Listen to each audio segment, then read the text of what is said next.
Day 42. Stairs is now done. Now we will do cycling. Let's do it. Day 42 cycling. Let's do it.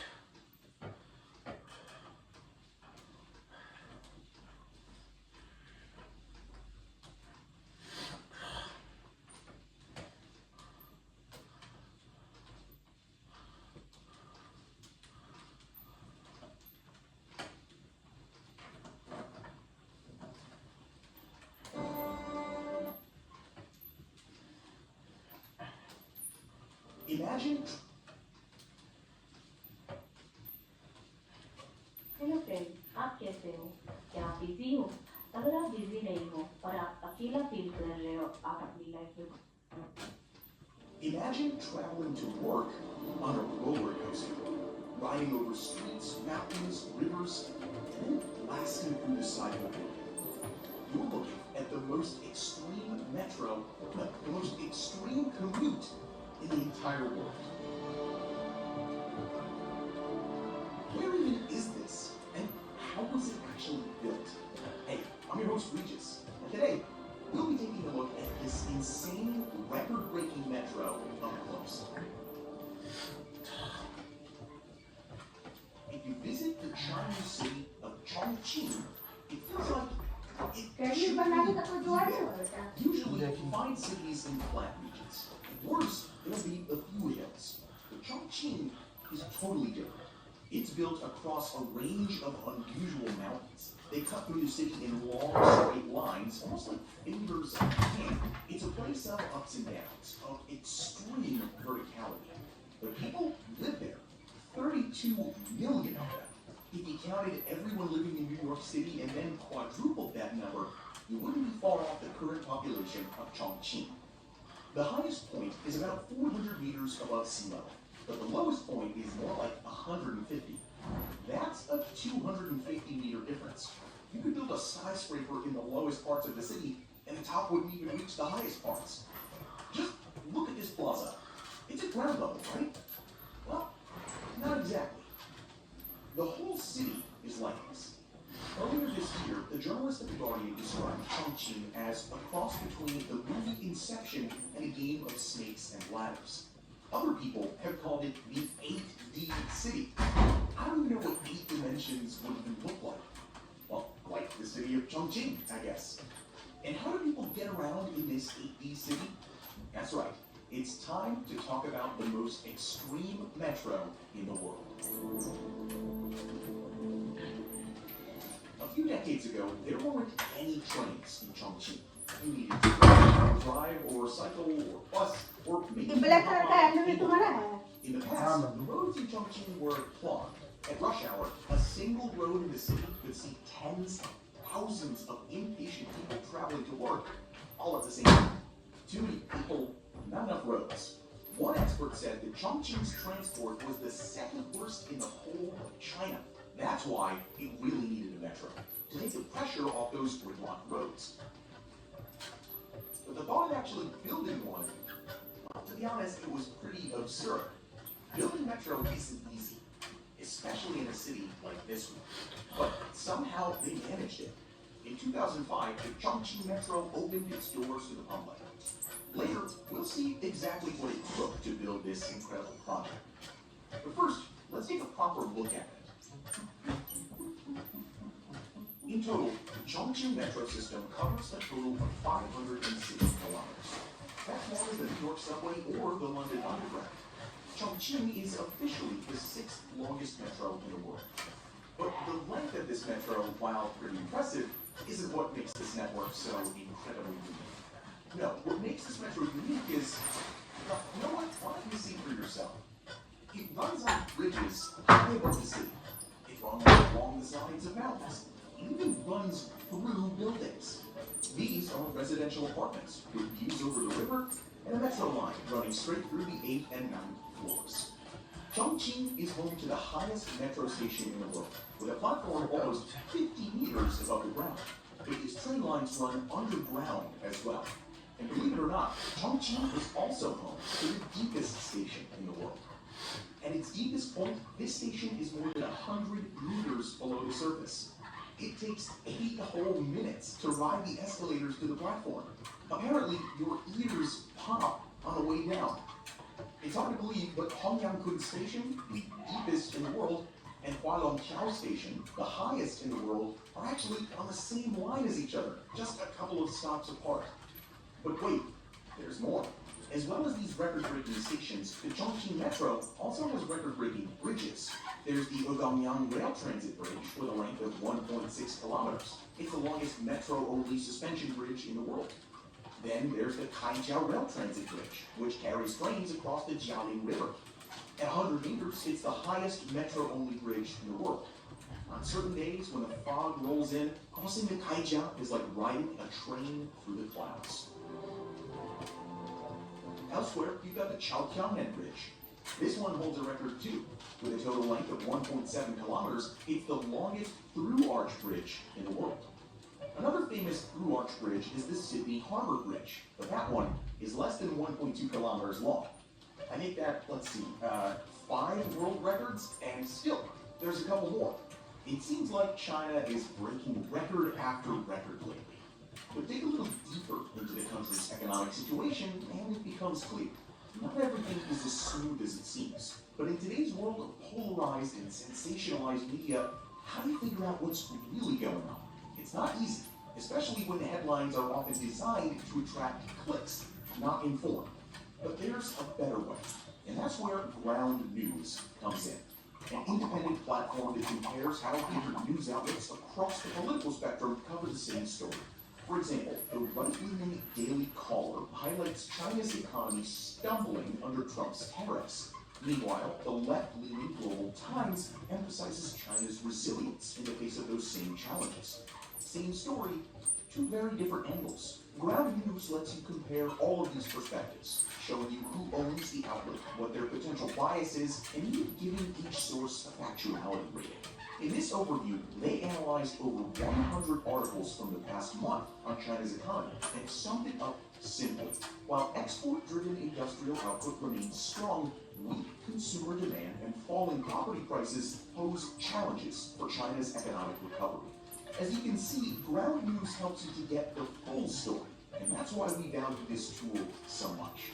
Check them out and head to ground.news/mega or scan our QR code for 40% off their top-tier Vantage plan. With that, you can get unlimited access for about $5 a month. Again, that's ground.news/mega, so don't miss out. And now, let's dive into how and why the Chongqing Metro was built. Since the 1940s, various groups have put together official proposals for a metro system in Chongqing. They've always abandoned their plans though. The project just didn't seem feasible. In the 70s and 80s, metros were constructed in Beijing and Shanghai. But Chongqing? Nothing.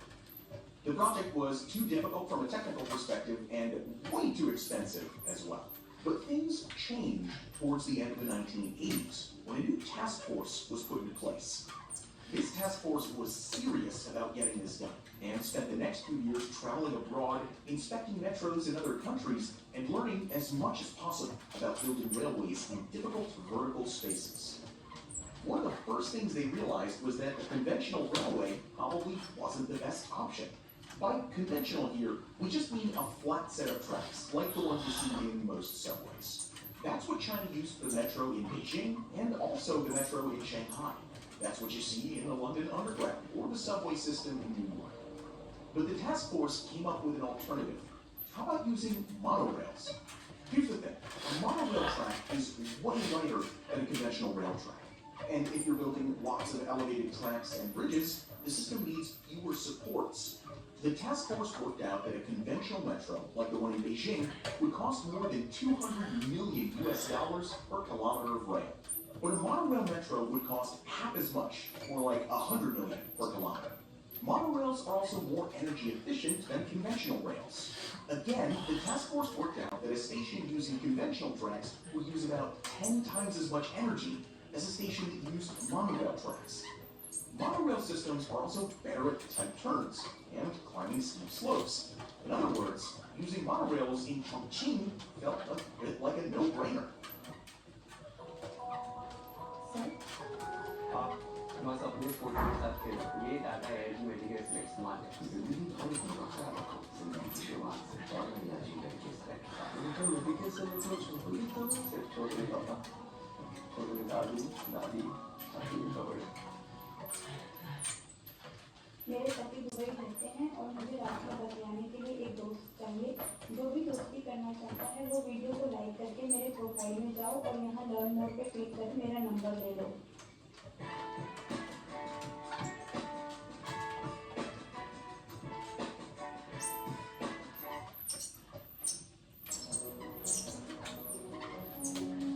Okay, so you're probably wondering if monorails are so great, why doesn't everyone just use them? Well, the thing is, a monorail only really makes sense if you're building an elevated metro. If you're building an underground rail system, it is a totally different story. While a monorail is lighter than a conventional system, it actually takes up more vertical space. A conventional system uses low, flat rails with the trains just riding on top. But a monorail system uses one tall rail, which the trains can straddle on both sides. Now, typically, metros use a lot of tunnels dug out beneath the city's streets. And if you're excavating tunnels, the last thing that you want is a rail that takes up more space. That means digging higher tunnels, which takes time and money. So in the majority of cases, monorail metros are actually a pretty bad idea. But not for Chongqing. In this 8D city, monorails made perfect sense. But the project still wouldn't be easy.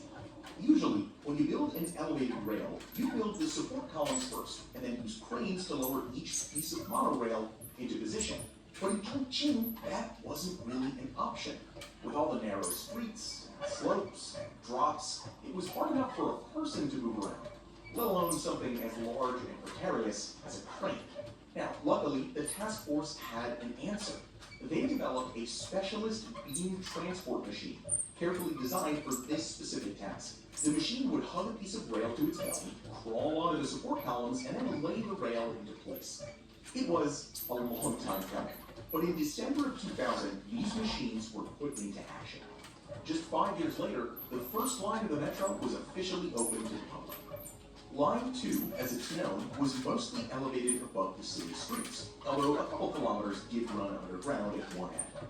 This very first line is actually the one that passes through those apartment buildings from earlier in the video. When this line was being built, this piece of land was actually owned by a construction company. They hadn't built anything yet, but they were planning to. And that building was going to get in the way of the rail. In the end, the company worked with the metro to design a building with which the metro could safely intersect. To do this, the designers needed to make sure that the vibrations passing through the monorail line didn't damage the rest of the building. That is quite a bit of engineering. We'll see exactly how they did it in a second. But real quick first, if you're enjoying this video and you'll want to see similar content in the future, don't forget to subscribe to Megafilms. Anyways, back to the metro. So how did they make sure that the vibrating monorail didn't damage the building that it was going through? The construction team put these vertical tubes within the inner structure of the building. The monorails stood on pillars, each one at the center of these tubes. And the tubes were wide enough that when the pillars vibrated, there was no chance of them touching the sides. By the way, in case you were wondering, monorails are also much quieter than conventional rails. For the people living in the apartment block, the sound of the train is about 60 decibels, which is pretty close to the same as a dishwasher. So, annoying, but not too bad. After successfully finishing the monorail line, the construction teams kept going. After a few years, another monorail line was completed. This second line was a record breaker. Instead, it's the single longest monorail line in the entire world. It's also the busiest monorail line in the world, with approximately 250 million rides taking place every single year.